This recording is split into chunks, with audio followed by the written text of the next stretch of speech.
Well, later on I had to act with them, but it was in my contract. No cockroaches on our body. Oh, yeah. And then when the fly came around, I said, wait, no, I can't do that film because Deadly Eyes and then The Nest. And now they're cult films. At the time, they did not do well. I said, if I do that, it doesn't do well. It's like I'm gonna be like the vermin actress, right? I was thinking kind of like, what else do we have? Snakes? Yeah. And so but you start doing these movies because you think could be the birds, could be like the birds, right? Mm-hmm. And this is Robert Klaus, Enter the Dragon, but it is the film that made me move to the States because it was the only in those days the boom hadn't happened yet. So you had to take the films that came along, okay? Like Class of 1984, my inclination was not to do the film because they're saying, we don't really have any money, and would you work for scale, and can we give you the buyout later? We do the television buyout later, and you believe them. Yeah. And how many years later is it? 42 years, haven't been paid for the television buyout, DVD, VHS, cable, yeah, but there's no work. The boom hadn't happened here yet, and in the winter time there was no work in Canada at the time. So this was the only film going on in the entire country, and it was complimentary. It was the cast, and it was the only. But in the end, it was about giant rats, and it was dogs in rat costumes. Time to move. You're like last straw. Yeah.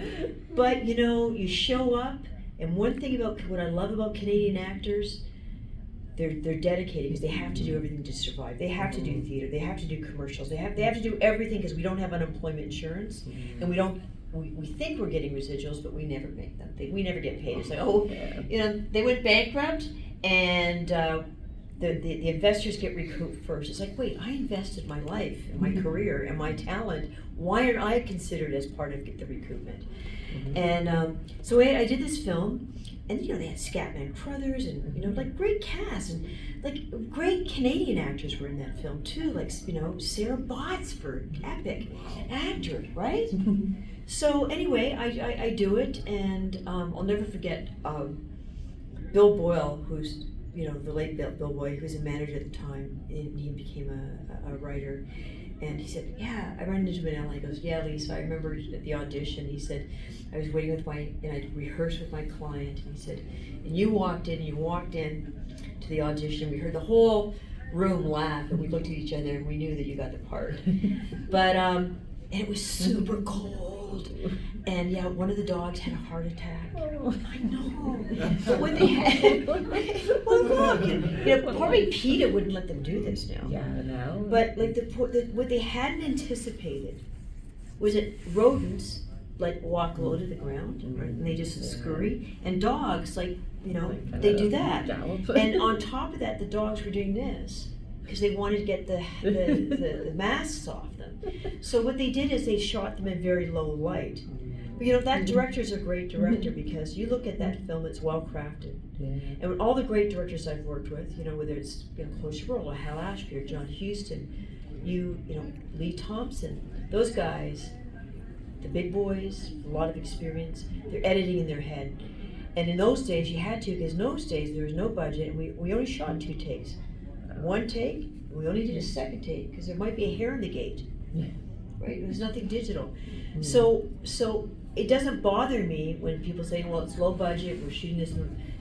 That's how I was groomed. I was groomed to get everything really, And so when I first worked on my first couple of studio films in the States where they shoot a lot of takes, like for me, it's easy to be good in a film down there because, wow, the ADR people are like deepening your voice, and you do ADR, and it's a big budget for ADR, and there's a lot of takes, but down there, I'll never forget the first time I got to the 8th take. Am I doing something wrong? Am I going to get fired? 8 takes? Yeah.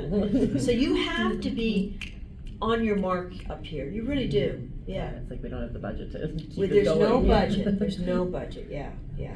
And you mentioned the cockroaches. So I'm guessing those were real cockroaches. I had my contract, my agent, but an American agent, right? So it's like, no more of this. Yeah, they really stand up for you. You really feel like, you know, you got handlers there taking care of you. Yeah.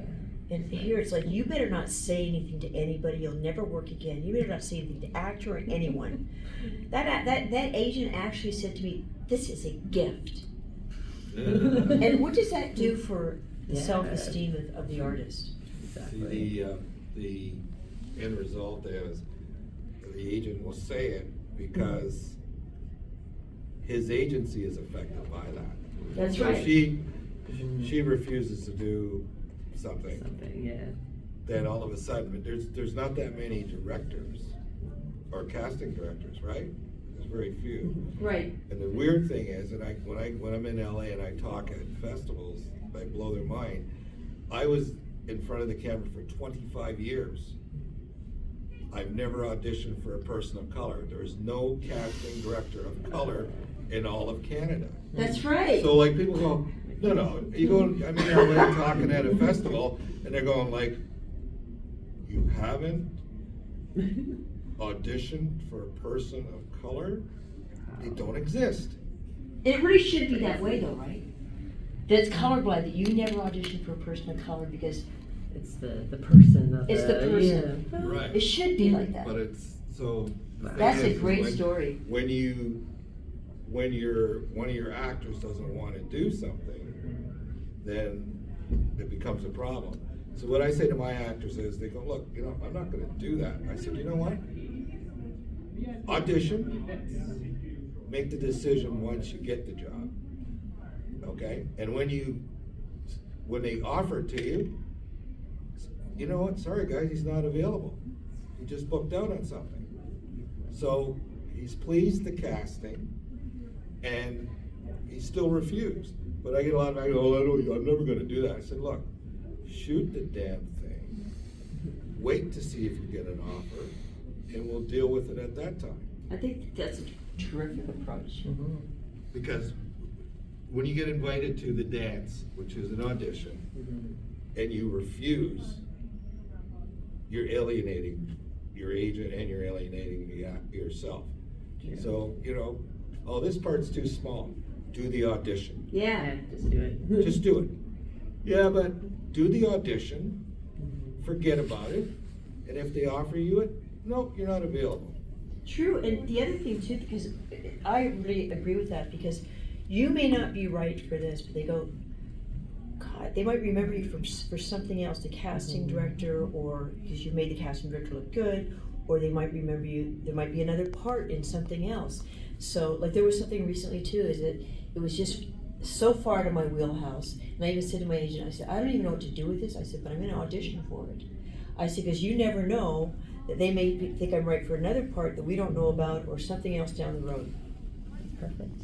And actually, it looks like we've actually come to the end of our time in this very intimate talk. That's Thank what you, therapists Nancy. say. I know. We've come to the end of our We've time come now. right into our time And here. that's just when you're the most upset. Do you want to tell us what you're working on quickly now, or where we can find you next? Is there something coming up in the future that you can talk about? I'm actually producing my first, I'm associate producer on something, and everybody in that movie is over 60, which I think is epic, and really great actors, and I have learned a ton, not that I didn't know about it, about auditioning, because I've called up actors that would be really right for a part, and somebody will say, because the director or the producer say, I would like this, can they try this? And the actor would actually say to me, no, you know, they should see that I'm a good actor and I know how to do stuff like that. And so I was able to call those actors after the fact. I said, here's what's happening right now, especially on low budget.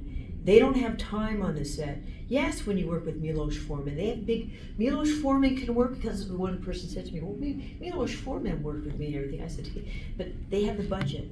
These people, it's almost like the two takes hair in the gate. It's so low budget that they're shopping. They're looking at all the video, and they just want to go with the person who does it, because they don't have time to work with somebody. Not that you don't have the capacity as an actor, they don't have the time. And they're so afraid. Or they say, well, I know the person, why did they bring me in? I'm a friend. I said, that's especially when they don't want to take the risk, is bringing a friend in, because if it messes up, they go, well, you brought your friend in. So, yeah. I hope that goes So what am I well. working on? Yes, I'm Yeah, working on this thing called The Deal, And you probably heard of this guy, Lee Broker. He's been around forever. Yeah. And I'm learning a lot, and I can't wait to do it. I can't wait to do it. Yeah.